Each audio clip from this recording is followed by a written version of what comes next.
What's going on YouTube? It's Plug back here with another video, man. We got the Obama sitting down. We streamed it live yesterday and I got a little upset. I told y'all, man, like, let me do a reaction video to this part of the clip before I get canceled, man. Before I get canceled, man. It's like, Obama, have you not been listening to what we've been saying over the last 9-10 years, man? It's like we say that you do everything for one specific community and nothing for other communities. Nothing for another specific community. Let's not sugarcoat it, man.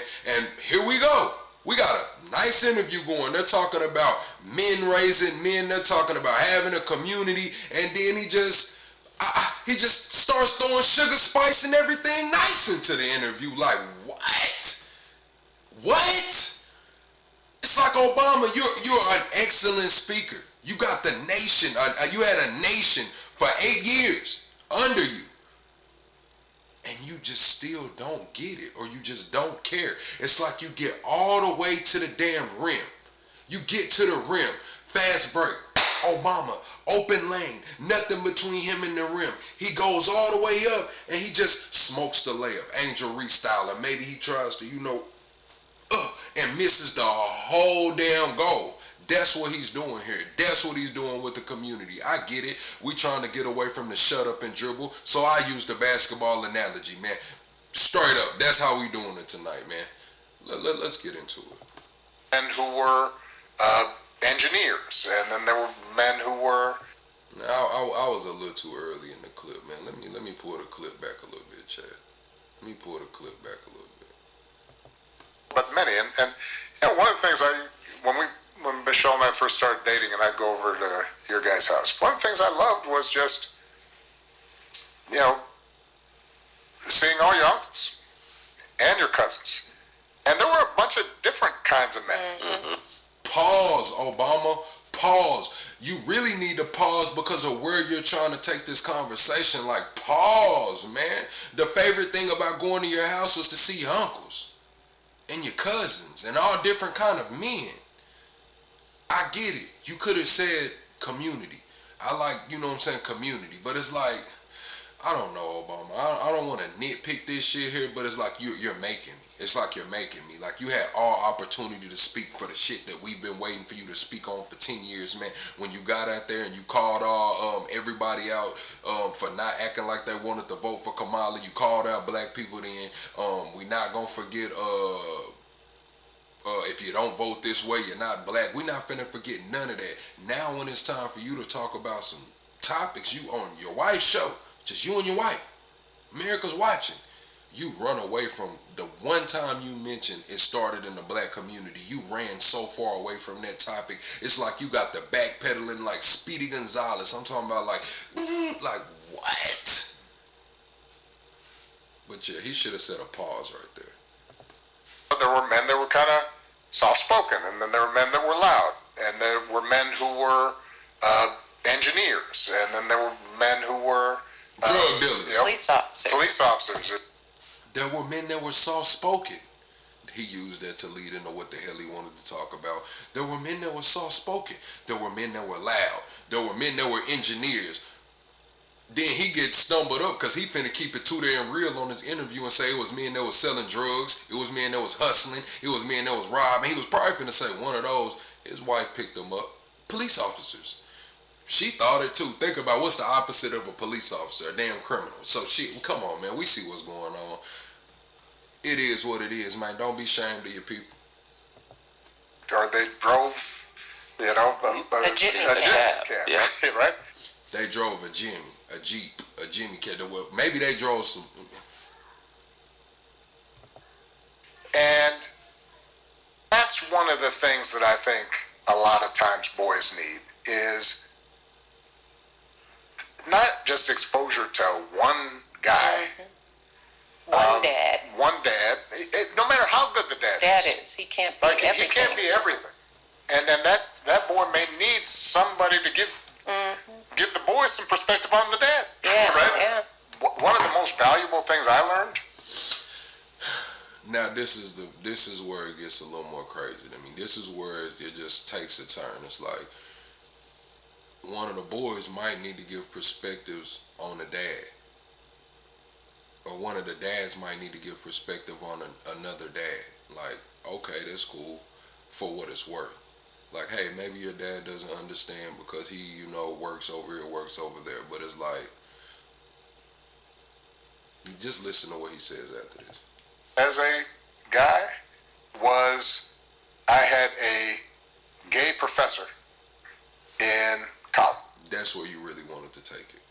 That's where you really wanted to take it. You say that people may need to give you perspective on your parent, and then you go into the gay professor in college. So this is where you really wanted to take this interview. It's like we're in the last 20 minutes of the interview. They finna hit all the topics that they really want to leave on our minds, and this is one of them, man.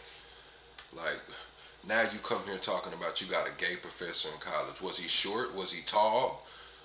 Was he big? Was he small? No Diddy, no Epstein, no Drewski. Did he drink coffee? Was he black? Was he white? Like, the only thing you want to let us know is that he was a gay man. At a time when openly Yes. gay folks still weren't out of line. Who became one of my favorite professors. So now how do you know you got a gay professor when openly gay people not out there? So was he openly gay at the college or was he not? Y'all became best friends. Did he just tell you on the back end like, hey, Obama, it's what it is. Like, well, how did we get here? How did we get here? Now you in college. Now you talking about you had a gay professor when nobody was out there as gay. So I'm wondering, as just, regular Joe Smo, he was gay then if he was in the closet. A great guy, and would call me out when I started saying stuff that was ignorant. You need that Well, to show empathy and kindness. And by the way, Yeah. you need that person Yeah. in. You don't need that to show empathy. I show empathy to a lot of people and a lot of different causes that I'm not part of, that I ain't got shit to do with. It's called understanding and empathy. It's that's what we are humans can do. We can see something and learn through the experiences of others. Why the fuck I gotta be over there in a certain community to have empathy? Like, when we're talking about all of the atrocities that have went on throughout this world, right? I've never left America, but I have empathy for those people to a certain extent. Like, I don't know. Friend group, so that if you then have a boy who's gay or non-binary or what have you, they have somebody that they can go, okay, I'm not alone in this. Yeah. So, you want me to go find some friends in the LGBTQ community, just not because they're genuinely friends or we built a core relationship or something like that via through work or whatever, or school. You want me to go get some LGBTQ friends so that on the off chance a kid around me will have somebody to talk to. Do you see how crazy that sounds? I'm supposed to be the parent to go find some LGBTQ friends so that in a chance that one of my children grow up and they're LGBTQ, they got somebody to talk to.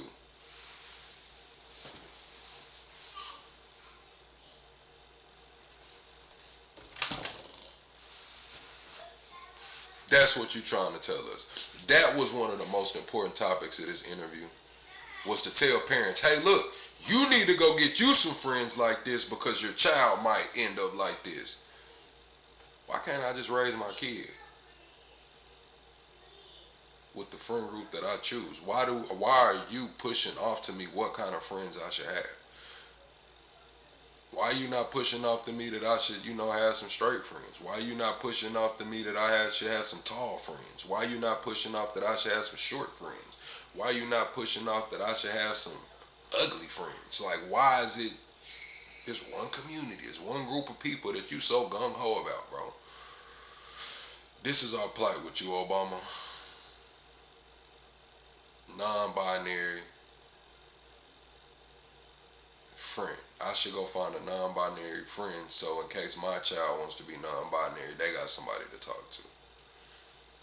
Then you say, I know this sound crazy, right? Yes, it sound crazy. Yes, damn. You had a whole hour-long interview that was doing damn near right.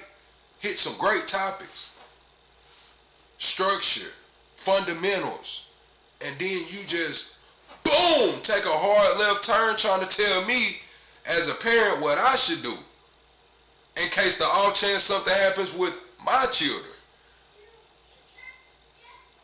Now, don't get me wrong, chat. I got nothing against any community. I just know that when an agenda is being pushed, I just know that when you have opportunity to speak for certain causes and you remain silent, but you are more than ready to jump and speak for another cause. I don't get it. I don't understand it. So that, I think, is creating that community. I know it's corny, but that's what they need. And we talk a lot about what we had with our mother and father, right? And you know, Shell don't want to talk about none of that shit. She spun that shit like Caroline, man. She heard everything that man said and didn't acknowledge shit. She don't say nothing about the college professor, nothing about having friends and shit. She goes straight to community and mother and father. See, we gotta understand how these interviews go down. These interviews are scripted. We're talking about a former president and his wife sitting down. These interviews are not unscripted. Like, let's be real here. He talks about us having LGBTQ friends so we can have a friend that can talk to our child if they're going through something. And Michelle don't acknowledge none of that. None of it. Not one thing about it. She goes straight into, well, you know, my mother and father, our mother and father, she goes right back to the nuclear family. It goes from this to that. It's you know what I'm saying, good cop, bad cop, good cop, bad cop. Like, we see the games being played, man. Double tap the screen. Well, I'm not even on live, man. Y'all like the video. Give me your thoughts and opinions in the comments. If you agree with me, agree with me. If you don't, I really don't care. You can rebuttal. You can comment. Maybe I'll make another video. Maybe you can give me some understanding. You know, I'm not closed off to having a conversation. Maybe you guys can give me some understanding about this here because I just don't get it, man. Till next time, Plug Nation. I'm out.